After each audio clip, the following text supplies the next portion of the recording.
મારું નામ ક્ષિતિશા સોની છે. મારી મમ્મીનું નામ ગીરા સોની છે. જી ફોર ગીરા સોની. મારી મમ્મીને 21મી તારીખ શનિવારે એસવીપી હોસ્પિટલમાં દાખલ કરવામાં આવ્યા હતા. મારી મમ્મીને એ વખતે અસ્થમા અને ડાયાબિટીસ હતો અને ખાંસીના મેજર પ્રોબ્લેમ માટે અમે એમને અહીંયા લાવ્યા હતા અને 4 દિવસ નોર્મલ જનરલ વોર્ડમાં રહ્યા. ચોથા માળે રહ્યા પછી એ લોકોએ બ્રોન્કોસ્કોપી સજેસ્ટ કરી. બ્રોન્કોસ્કોપી એટલે આંતરડામાં કેમેરો નાખી અને આ લોકો અંદરનો કફ કાઢે. એ કફની પ્રોસિજર ચાલતી હતી એ દરમિયાન મમ્મીને અસ્થમા અટેક આવ્યો અને એ લોકોએ કહ્યું કે બ્રોન્કોસ્કોપી થઈ જ નથી એટલે એમને વેન્ટિલેશન પર લઈ જવાના હતા.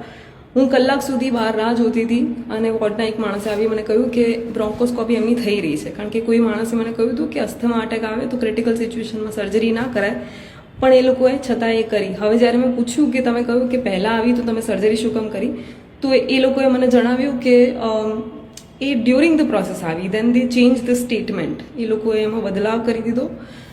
મારી મમ્મીને 10મા માળે આઈસીયુમાં લઈ ગયા, જે 4-5 દિવસ રાખી. મારી મમ્મીની સિચ્યુએશન ખરાબ થતી જ જાય છે. હવે આ લોકો કહે છે કે એમના પેટમાં પાણી ભરાઈ ગયું છે, જે ખેંચવું પડશે. એમનું હાર્ટ 50% ચાલવા માંડ્યું છે એવું કહે છે. રોજ મને કંઈક ને કંઈક પેપર્સ સાઇન કરાવીને જાય છે જેમાં લખ્યું હોય છે કે હવે મમ્મીનું લીવર આમ છે, હવે મમ્મીનું હાર્ટ આમ છે, મમ્મીના શરીરમાં કાર્બન ડાયોક્સાઇડ વધી રહ્યું છે અને ઓક્સિજનનું પ્રમાણ ઓછું થઈ રહ્યું છે. અને હું જે આઈસીયુની બહાર છું, જ્યાં બીજા બધા પેશન્ટનો પણ સેમ પ્રોબ્લેમ સાંભળી રહી છું કે ઓક્સિજન ઘટી ગયું છે અને કાર્બન ડાયોક્સાઇડ વધી રહ્યું છે. I don't know should I say this, but I have not seen અત્યાર સુધી અ પર્સન ગોઈંગ હેપીલી, થોડું પણ ખુશ થઈને એ આઈસીયુમાંથી જતું. મારી મમ્મીની કન્ડિશન વર્સ્ટ થતી જાય છે. મેં એ પેપર્સના ફોટો પાડવાનું એ લોકોને કહ્યું ત્યારે એ લોકોએ લગાતાર મને ના પાડી, છતાંય મેં કીધું કે મારે કરવું પડશે, કારણ કે હું એકલા હાથે મેનેજ કરી રહી છું, તો તમે મને સાઇન કરવા દો. ત્યારે એમને 2 પેપર્સ લઈને આવ્યા હતા. એમાંથી એક પેપર્સ જ્યારે ફોટો પાડવાની ખબર પડી ત્યારે એ લઈને જતા રહ્યા અને એ બીજું પેપર મેં છતાંય એમને કીધું કે મને વાંચવું તો છે.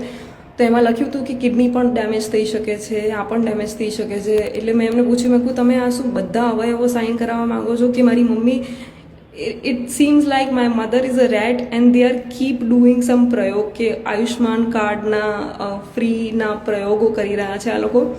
સિનિયર ડૉક્ટર સવારે એક જ વાર આવે છે અને મને સમજાઈ નથી રહ્યું શું કરું. આજે સવારે જ્યારે હું મારી મમ્મીને જોવા ગઈ આઈસીયુમાં,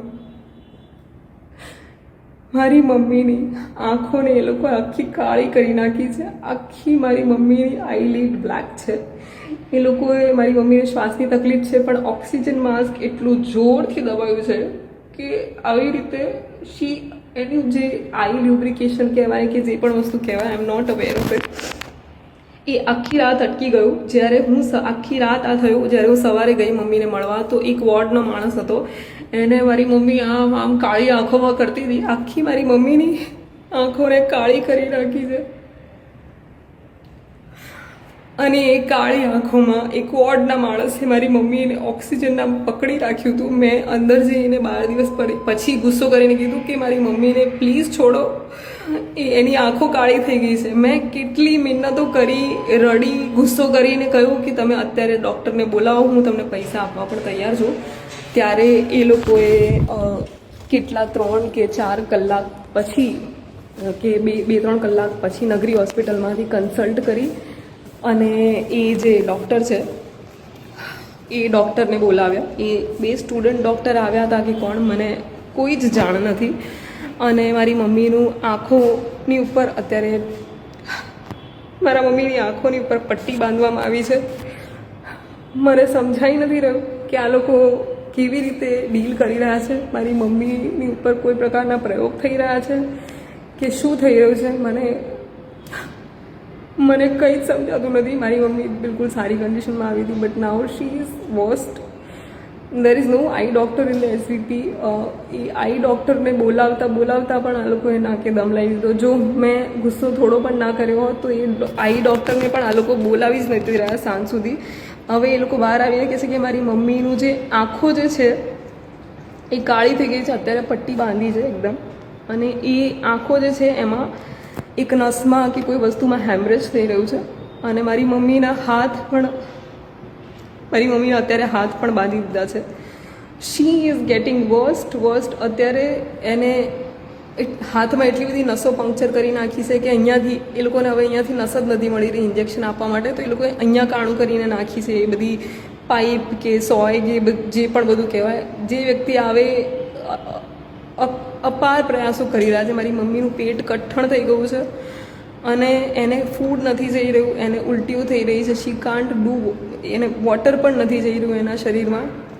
આંખો પર પટ્ટી છે, ઓક્સિજન છે, ફૂડ પાઇપ છે, અહીંયા દવાનું ઇન્જેક્શનનું બધું છે. મને સમજાઈ નથી રહ્યું કે ભવિષ્યમાં મને જ્યારે કોઈ કહેશે કે એસવીપી હોસ્પિટલમાં દાખલ થવાય, મારી ખરેખર ના છે. બિકોઝ મારી મમ્મી ખરેખર સારી સિચ્યુએશનમાં આવી હતી.